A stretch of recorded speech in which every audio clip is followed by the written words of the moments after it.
Selamat siang, Ibu dosen mata kuliah Ekonomi Makro, Ibu Mutiara Rizky Nurahmi. Sebelumnya perkenalkan, saya Madisista Dwi Pratiwi dari kelas AK 209. Kali ini akan mempresentasikan dua pelajaran, dua sesi materi sebagai tugas dari ujian akhir semester. Di mana kali ini saya akan membahas pengangguran dan keterkaitan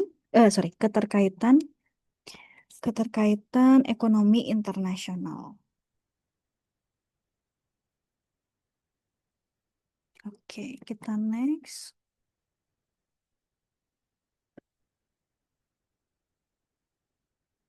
Oke, baik, dari part pertama kita akan membahas terkait pengangguran. Kita akan membahas konsep dasar ini sendiri. Dalam ekonomi, penduduk dibagi menjadi beberapa kategori, seperti yang bisa kita lihat pada skema. Ada penduduk usia kerja. Dari penduduk usia kerja itu sendiri ada yang termasuk angkatan kerja, yaitu mereka yang sudah bekerja atau sedang aktif mencari kerja, dan ada yang di luar angkatan kerja, seperti pelajar atau ibu rumah tangga. Nah, penganggur sendiri adalah bagian dari angkatan kerja yang saat ini tidak memiliki pekerjaan. Oke, next. Menghitung tingkat pengangguran. Bagaimana kita mengukur kesehatan pasar tenaga kerja? Ada dua indikator utama. Yang pertama adalah tingkat pengangguran yang dapat kita hitung dengan membagi jumlah penganggur dengan total angkatan kerja. Indikator ini menunjukkan persentase angkatan kerja yang tidak terserap. Yang kedua adalah tingkat partisipasi angkatan kerja atau TPAK yang mengukur seberapa besar porsi penduduk usia kerja yang aktif secara ekonomi. Semakin tinggi TPAK, maka semakin banyak penduduk yang terlibat dalam perekonomian. Adapun rumusnya angkatan kerja dibagi dengan populasi dewasa atau usia kerja dikali 100%. Oke. Jenis-jenis pengangguran. Pengangguran bisa dibedakan oleh banyak hal. Secara umum, kita bisa membaginya menjadi 4 jenis utama. Yang pertama, pengangguran friksional. Ini normal terjadi karena ada pekerja yang pindah kerja untuk mencari posisi yang lebih baik. Yang kedua, pengangguran siklikal. Jenis ini berkaitan dengan siklus bisnis. Saat ekonomi lesu atau sedang resesi, maka permintaan tenaga kerja juga akan menurun, dan pengangguran jenis ini akan semakin meningkat. Yang ketiga, jenis pengangguran struktural. Pengangguran struktural ini terjadi karena adanya perubahan struktur ekonomi. Misalnya, ketika keterampilan yang dimiliki pekerja tidak lagi sesuai dengan yang dibutuhkan oleh industri pada saat itu. Dan yang terakhir ada pengangguran teknologi. Pengangguran ini terjadi karena inovasi dan otomatisasi yang menggantikan peran manusia, seperti adanya AI maupun robot-robot yang memenuhi kebutuhan para perusahaan sehingga dapat mengurangi jumlah tenaga kerja. Oke. Next, hubungan inflasi dan pengangguran atau kurva Phillips. Sekarang mari kita lihat hubungan antara pengangguran dengan inflasi ini. Kurva Phillips menunjukkan bahwa dalam jangka pendek, ketika pengangguran rendah, inflasi cenderung tinggi dan sebaliknya. Logikanya pada saat ekonomi berekspansi, perusahaan butuh banyak pekerja. Pengangguran turun, tapi karena permintaan barang dan jasa tinggi, harga-harga pun ikut naik. Namun penting untuk diingat bahwa hubungan ini tidak selalu berlaku, terutama dalam jangka panjang, karena ada faktor lain seperti ekspektasi masyarakat. Oke, yang bagian kedua, keterkaitan ekonomi internasional. Di era modern, tidak ada negara yang bisa hidup sendiri. Globalisasi menghubungkan perekonomian dunia melalui dua saluran utama, yakni perdagangan dan keuangan. Perdagangan yaitu ekspor dan impor barang serta jasa, dan keuangan yaitu aliran modal atau investasi lintas negara. Untuk mengelola hubungan yang kompleks ini, setiap negara memerlukan dua alat penting, yakni neraca pembayaran dan sistem nilai tukar atau kurs. Oke, apa itu neraca pembayaran? Sederhananya adalah neraca pembayaran itu merupakan buku kas sebuah negara yang mencatat semua transaksi ekonomi dengan negara lain selama 1 tahun. Prinsip sederhananya, setiap transaksi yang menghasilkan uang yang masuk ke dalam negeri, seperti ekspor, dicatat sebagai transaksi surplus atau kredit. Sebaliknya, transaksi yang membuat uang keluar dari negara seperti impor dicatat sebagai transaksi defisit atau debit.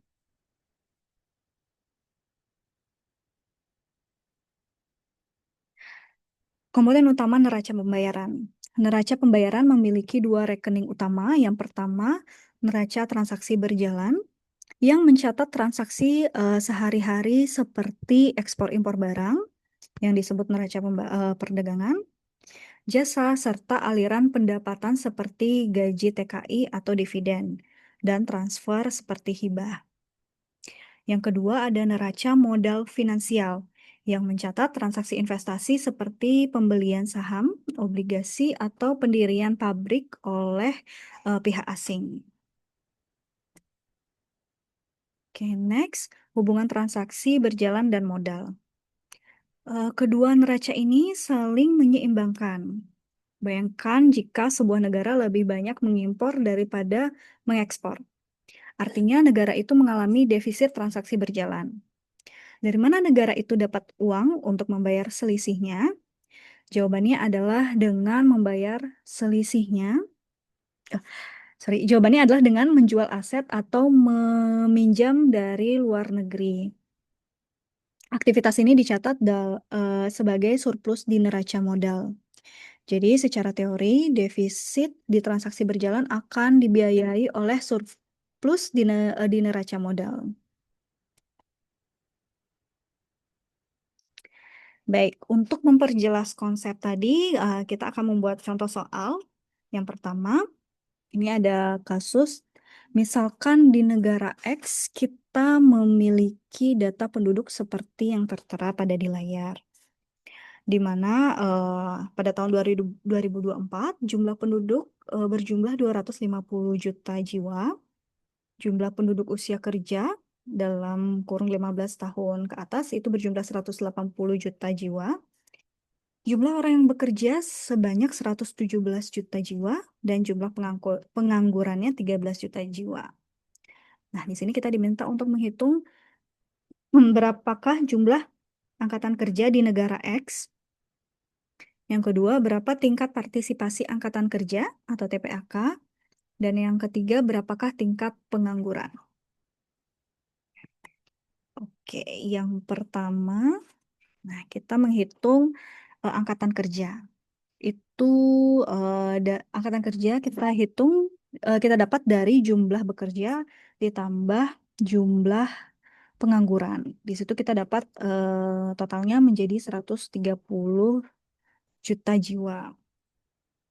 Yang kedua, kita menghitung TPAK-nya. Angkatan kerja kita hitung dengan membagi angkatan kerja dengan penduduk usia kerja. Yang hasilnya didapat 72,22%. Nah, yang ketiga, menghitung tingkat penganggurannya kita dapat dari jumlah pengangguran kerja dibagi angkatan kerja dikali 100%. Dimana 13 juta dibagi 130 juta jiwa dikali 100% kita dapat 10%.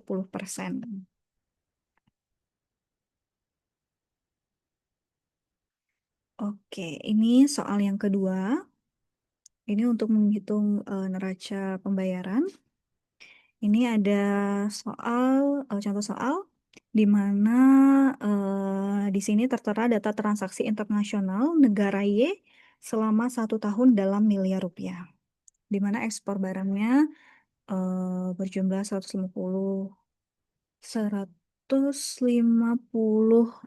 miliar, impor barangnya 120, warga negara Y yang menerima gaji di luar negeri sebanyak 15 miliar, warga negara asing menerima dividen sebanyak 20, penerima dari turis asing 25, pembayaran untuk jasa pengiriman asing 10, perusahaan Y yang membeli saham di luar negeri 35, perusahaan asing yang melakukan investasi langsung dengan membangun pabrik di negara Y sebanyak 45 dan negara Y menerima hibah sebanyak 5.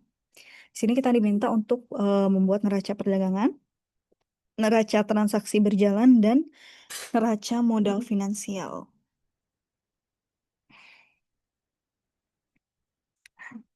Oke, ini jawabannya. Yang pertama, neraca perdagangannya itu kita dapat dari menghitung selisih ekspornya dengan impor, di mana kita dapat surplus sebanyak 30 miliar. Kemudian mencari neraca transaksi berjalannya, kita dapat dari jadi neraca transaksi berjalan itu mencakup semua transaksi non investasi. Kita gabungkan saldo neraca perdagangan, neraca jasa, neraca pendapatan dan transfer yang menghasilkan surplus sebanyak 45 miliar rupiah. Kemudian soal jawaban ketiga, neraca modal dan finansial, itu mencatat aliran investasi di mana modal keluar karena membeli saham di luar negeri. Dan ada modal masuk dari investasi asing. Sehingga saldo akhirnya itu kita dapat sebanyak 10 miliar, surplus 10 miliar. Hal ini menunjukkan bahwa lebih banyak investasi yang masuk ke negara Y daripada yang keluar.